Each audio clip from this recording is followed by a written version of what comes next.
Hello दोस्तों, Jha history classes में आपका स्वागत है। मेरा नाम वैभव झा। मैं आप लोग के लिए टीजीटी पीजीटी हिस्ट्री का इम्पोर्टेंट क्वेश्चन लेके आया हूं, जो कि बीपीएससी टीचर 4.0 के रिगार्डिंग है। पिछले क्लास में हम लोग वैदिक सभ्यता के बारे में हम लोग ने जाना।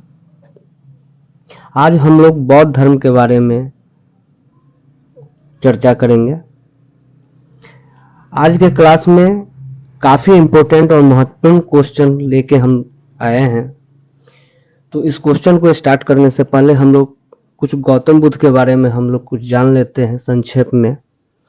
गौतम बुद्ध का जो जन्म है वो 563 ईसा पूर्व में लुम्बिनी में हुआ था। लुम्बिनी जो है आपका नेपाल के तराई में पड़ता है।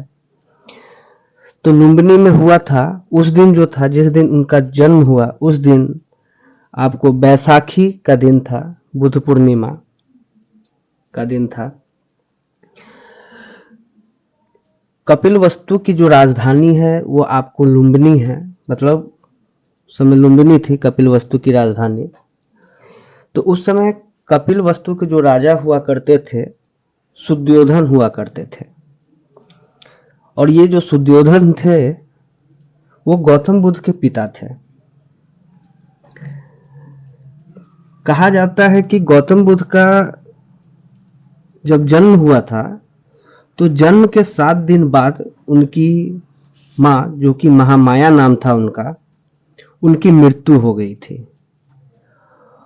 और उनका जो लालन पालन पोषण जो हुआ, उनकी मौसी, जो कि सौतेली माँ थी, तो उनकी मौसी प्रजापति गौतमी ने उन्हें पाला पोसा। गौतम बुद्ध जब 3 वर्ष के हुए तो उन्हें गुरुकुल भेजा गया। जब गौतम बुद्ध 3 वर्ष के हुए तो उन्हें गुरुकुल भेजा गया। गौतम बुद्ध को कई नामों से हम लोग जानते हैं, जो कि शाक्य मुनि भी उनको कहते हैं, क्योंकि वो जो है शाक्य वंश के थे। उनका नाम तथागत से भी जानते हैं, सिद्धार्थ से भी जानते हैं। तो उन्हें कई नामों से हम लोग जानते हैं। तो जब वो 3 वर्ष के हुए तो उन्हें गुरुकुल भेजा गया पढ़ने के लिए। जब वो 16 वर्ष की आयु का जब हो गए तो उनकी शादी जो है यशोधरा से करवा दी गई। यशोधरा से एक संतान पैदा हुआ जिसका नाम राहुल था।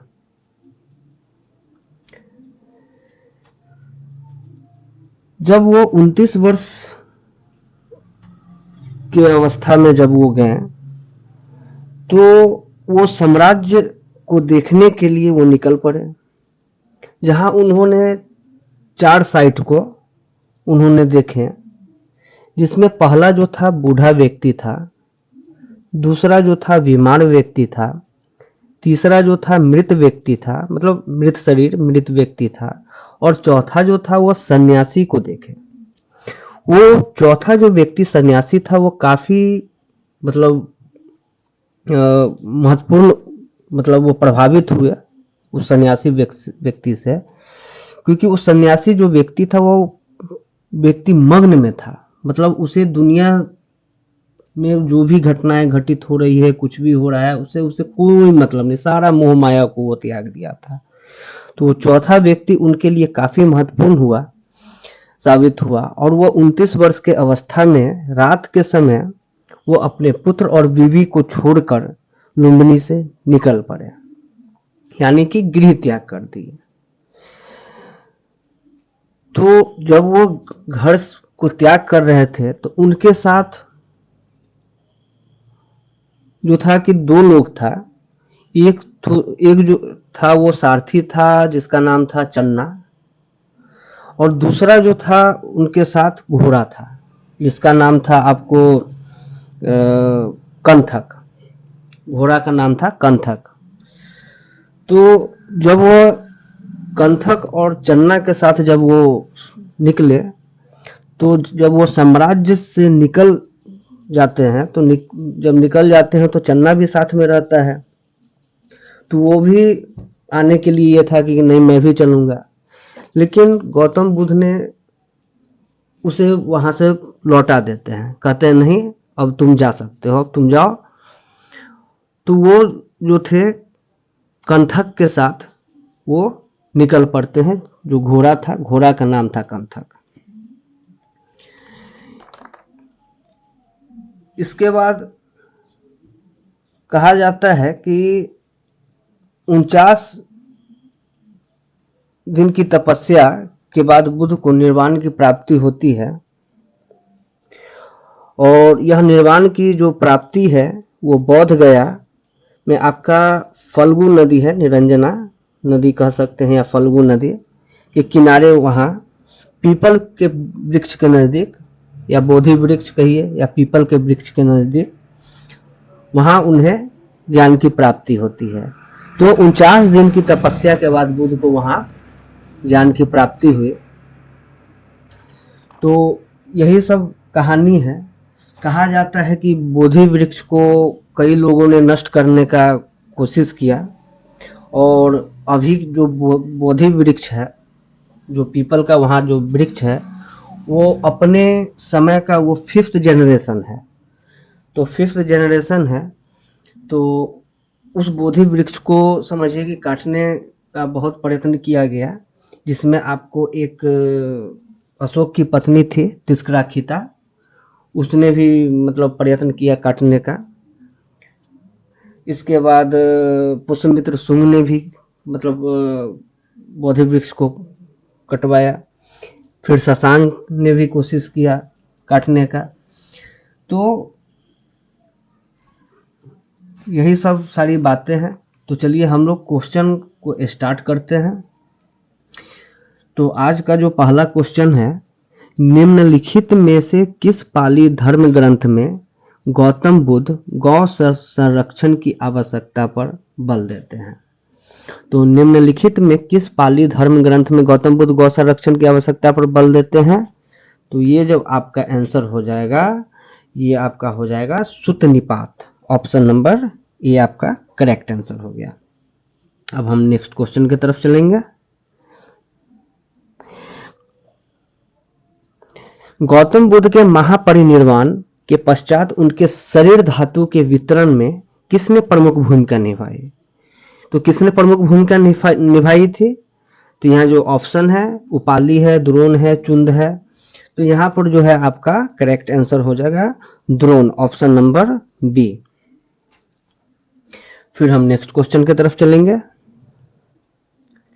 बुद्ध ने अपने सर्वाधिक उपदेश कहाँ पर दिए थे? तो बुद्ध ने अपने सर्वाधिक उपदेश जो है वो आपको कहाँ पर दिए थे? तो यहाँ जो है कुशीनगर है, सारनाथ है, श्रावस्ती है। तो यहाँ जो है आपका करेक्ट आंसर हो जाएगा ऑप्शन नंबर सी, श्रावस्ती। अब हम नेक्स्ट क्वेश्चन की तरफ चलेंगे। निम्नलिखित कौन सा बौद्ध ग्रंथ बिंबिसार की 500 पत्नियों का उल्लेख करता है? निम्नलिखित में कौन सा बौद्ध ग्रंथ है कि जो बिंबिसार की 500 पत्नियों का उल्लेख करता है? तो यहाँ ऑप्शन है महावंश, महावग, दीपवंश। तो यहाँ जो है आपका करेक्ट आंसर हो जाएगा ऑप्शन नंबर बी, महावग। अब नेक्स्ट क्वेश्चन की तरफ चलेंगे।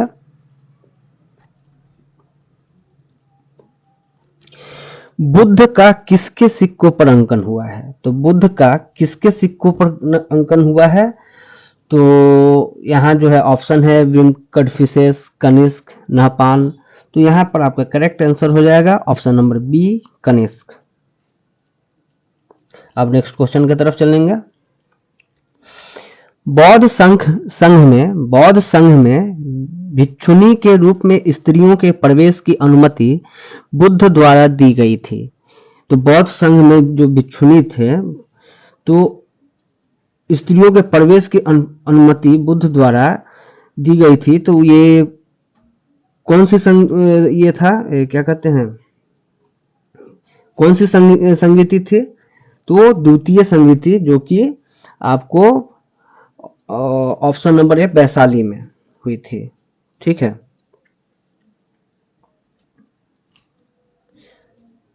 तो इसका ऑप्शन नंबर ए हो जाएगा करेक्ट आंसर, वैशाली में।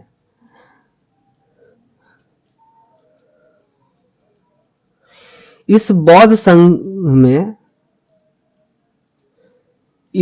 संघ में प्रवेश पाने वाली पहली महिला कौन थी?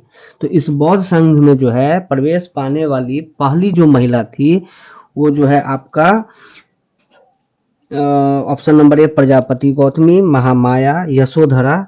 तो ये जो थी प्रजापति गौतमी थी, जो कि इसकी सौतेली माँ थी, मतलब इनकी गौतम बुद्ध की सौतेली माँ थी। तो ये जो थी पहली महिला थी जो कि बौद्ध संघ में प्रवेश पाने वाली थी, महिला थी। और द्वितीय जो थी आपका आम्रपाली थी, आम्रपाली, जो कि इसको नगर वधु का भी दर्जा दिया गया है, वैशाली के नगर वधु। ठीक है, तो नेक्स्ट क्वेश्चन की तरफ हम लोग चलेंगे। निम्नलिखित में किस अभिलेख में गौतम बुद्ध के शरीर अवशेषों पर स्तूप निर्माण का प्रमाण मिलता है? तो निम्नलिखित में किस अभिलेख में गौतम बुद्ध के शरीर अवशेषों पर स्तूप निर्माण का प्रमाण मिलता है? तो यह है आपका सारनाथ अभिलेख, पिपरहवा अभिलेख, महास्थान अभिलेख। तो इसका आंसर कौन सा हो जाएगा? तो इसका जो आंसर हो जाएगा ऑप्शन नंबर बी, पिपरहवा अभिलेख। ये आपका करेक्ट आंसर हुआ। अब नेक्स्ट क्वेश्चन की तरफ चलेंगे। बौद्ध धर्म से संबंधित चतुर्थ बौद्ध संगीति के अध्यक्ष कौन थे? तो बौद्ध धर्म से संबंधित कौन थे चतुर्थ बौद्ध संगीति के अध्यक्ष? तो यहाँ जो है अध्यक्ष पूछ रहा है, तो इसका जो आपका ऑप्शन हो जाएगा option number C, Vasumitra. Vasumitra. ठीक है, अब हम नेक्स्ट क्वेश्चन की तरफ चलेंगे।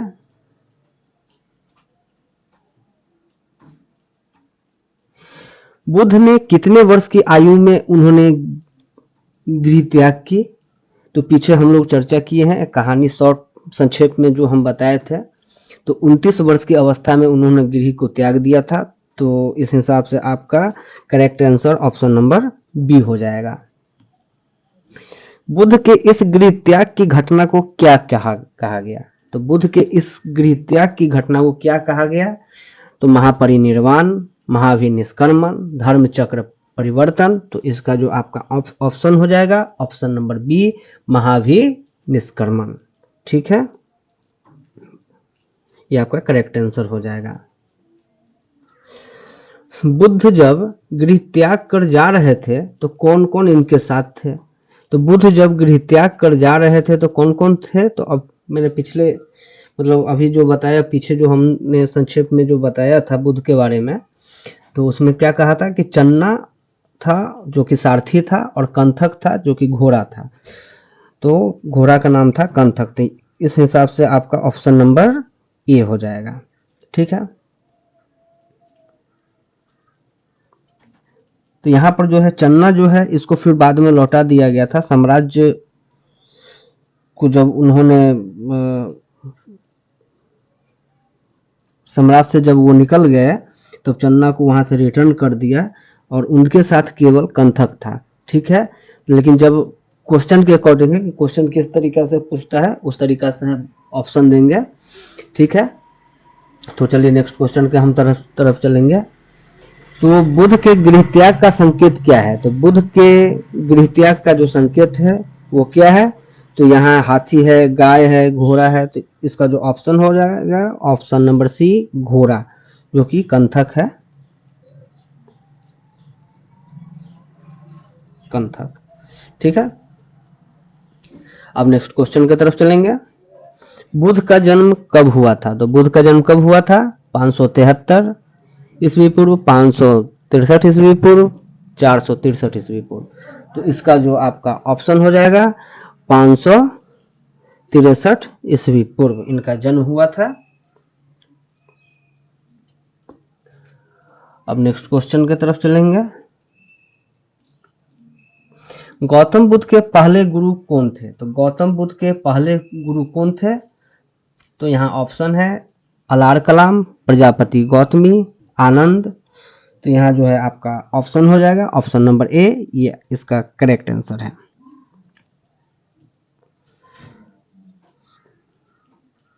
अब नेक्स्ट क्वेश्चन की तरफ चलेंगे। ये कुल कितना क्वेश्चन हो गया? 15 क्वेश्चन। ये लास्ट क्वेश्चन था यहाँ का। अगले क्लास में हम लोग पार्ट 2 लेके आएंगे, वो भी काफ़ी इम्पोर्टेंट क्वेश्चन रहेगा। और कैसा लगा आप लोग लाइक ज़रूर कीजिएगा, सब्सक्राइब कीजिएगा। ऐसे ही बढ़िया बढ़िया क्वेश्चन लेके आऊँगा। तो चलिए आज के लिए इतना ही, धन्यवाद।